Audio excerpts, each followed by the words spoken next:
The Magic Keyboard and the Logitech Combo Touch are pretty evenly matched up, but there are some very specific features that are going to push your decision in one direction or another. If you do any amount of typing on an iPad, an actual keyboard is so much better than the on-screen one. You're going to be able to type faster, you're going to make less mistakes, you'll be more productive, and it's also going to offer some additional protection. Today I'm going to cover Apple's Magic Keyboard for the 12.9-inch M1 iPad Pro and the Logitech Combo Touch. I'm going to talk about the good and the bad, cover all the new features, and then we'll see which one comes out on top. Let's get the price out of the way so that we can put these features in perspective.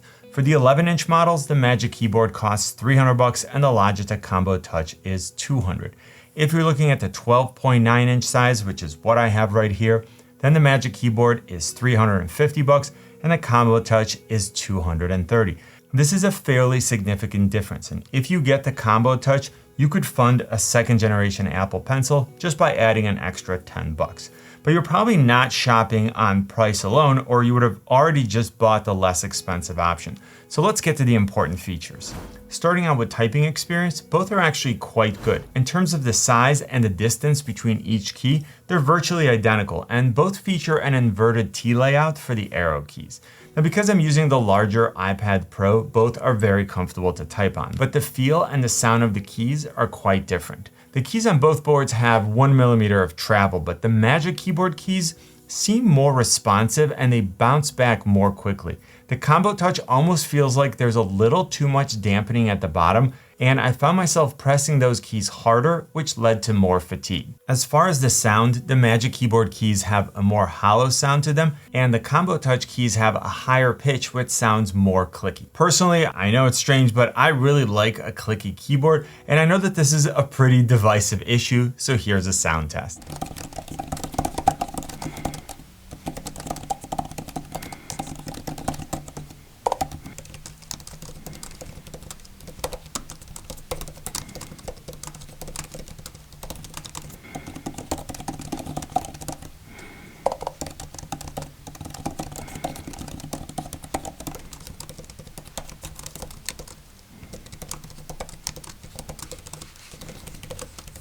Both boards have backlit keys, so the keys are easy to see in the dark, and I'm going to give the Combo Touch the edge here because you can control the brightness level using dedicated function keys at the top, and more on these keys later. As I mentioned before, the width of the boards is virtually identical, but where you'll notice a difference is in the depth. This might sound strange to you because when they're closed, they have the same depth as well, but take a look at where the iPad is positioned in relation to the keyboard. The Magic Keyboard has 2.5 inches of space at the top before we get to the top row of keys.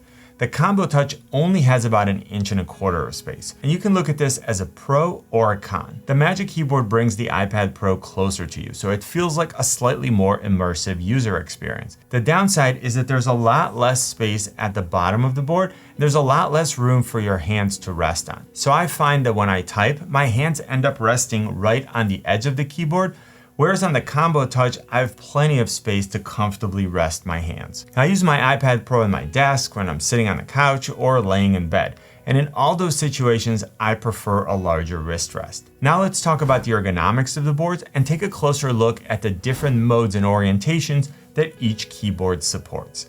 The Magic Keyboard is the more solid keyboard. There's no question about that. The bottom of the board is actually slightly thinner than the Combo Touch, but it has less flex to it. And because of the floating design, the rear hinge is completely solid and it adds to the stability of the board. The Combo Touch uses a kickstand on the back to support and control the angle of the iPad. So there's a lot more play at the rear joint. Now, when I'm typing on my desk, it doesn't really matter because I'm on a flat surface.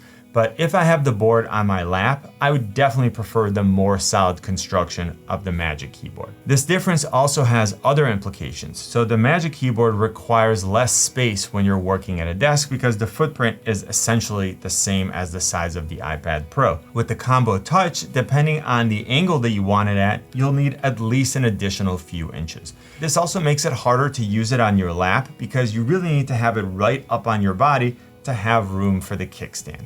And this wasn't an issue for me with the Logitech Folio Touch and the iPad Air 4 because it's a smaller iPad, but it's definitely something that I noticed with the 12.9-inch Combo Touch. Now, as far as the angle of the iPad, the Combo Touch offers more options. Now, when I'm typing, this isn't really an advantage because the Magic Keyboard has a great range. It does get a little top heavy, which means that it could be challenging to use on your lap at a downward angle, but it's still way better than the Combo Touch for that particular use case.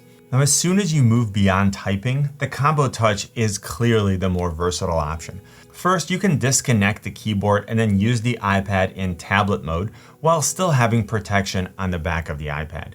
With the Magic Keyboard, you can easily remove the iPad, but I don't like putting my iPad on the desk without a case, and if I walk away from the Magic Keyboard, then I need to either put a case on it or go back to the keyboard when I want to put it down. On the Combo Touch, I can also use the kickstand as a stand and then use the iPad Pro for viewing content. So for example, when Christy and I are working out, we have a pretty small ledge where you can put the iPad Pro and then angle it up so that we can see it. Now, if you like using the Apple Pencil with the iPad on the desk, the Combo Touch lets you do that with either the iPad being completely flat or slightly raised. Now, one of my favorite features of the Combo Touch is that the keyboard can be flipped around and then reattached. And that way, when you fold it back, your hands aren't touching the keys. With the Folio Touch, when you flip the keys back, your hands are actually resting right on the keys. It doesn't really cause an issue, but it's just a much better design with the Combo Touch. If you want better keys, a more stable keyboard, and you don't mind using the iPad Pro without a case, then the Magic Keyboard is an excellent option. The iPad Pro is only being held in place by magnets, so it's much more convenient to remove and reattach it. I know myself, so if I want to use the iPad Pro without the Magic Keyboard, I'm always going to add a case. And if you want to see some of my favorite accessories for the iPad Pro, I'll link to that video at the end of this one. Now let's take a look at both of these in terms of protection. So the Magic Keyboard protects the front, the back, and one of the sides, but the other sides and the corners are completely exposed. The Combo Touch has a bumper that goes pretty much all the way around the iPad, so essentially all the sides and the corners are protected. It's also slightly thicker, which creates additional protection for the camera module. I was really disappointed that Logitech didn't include a magnetic strap to cover and secure the Apple Pencil. One of the issues that I run into with the Magic Keyboard is that the Apple Pencil easily gets knocked off and it always ends up loose in my bag. The Combo Touch does have a slight lip, so it protects the Apple Pencil a little more and it's less likely to come off. With the Folio Touch and my iPad Air 4, Logitech incorporated a strap which securely keeps the Apple Pencil in place. Now, I absolutely love the second generation Apple Pencil, and you can pair and charge it wirelessly on the side of the iPad Pro. I use it for things like working with PDFs, sketching, taking notes, and for photo and video editing. I also created a video where I show you my favorite Apple Pencil tips and tricks, so I'll link to that on my end screen. Look, the iPad Pro is an expensive tablet, so if you want a keyboard case with the best protection, that would be the Combo Touch. Now next, let's talk about the power source. So both the Magic Keyboard and the Combo Touch use a smart connector and get their power from the iPad. And because of that, there's no need to charge or manually pair either one. Now the Magic Keyboard does have a significant advantage here with the USB-C pass-through on the bottom left of the board. And I really appreciate this feature because it allows me to have the charging cable flat on the desk rather than hanging from the side of the iPad Pro. It also means that when I use accessories like a USB-C hub or an external drive, I can still charge my iPad Pro via the Magic Keyboard. But we already covered the keys, so now let's talk about these trackpads.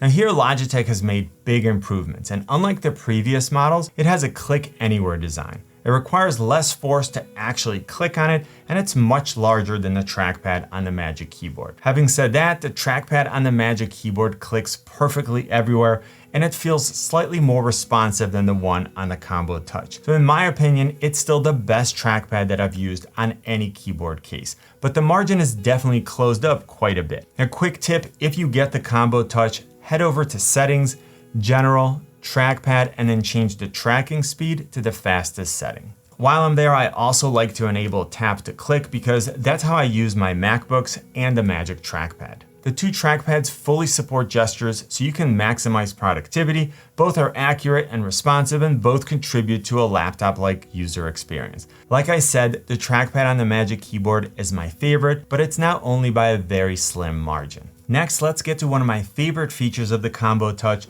the shortcut/function keys.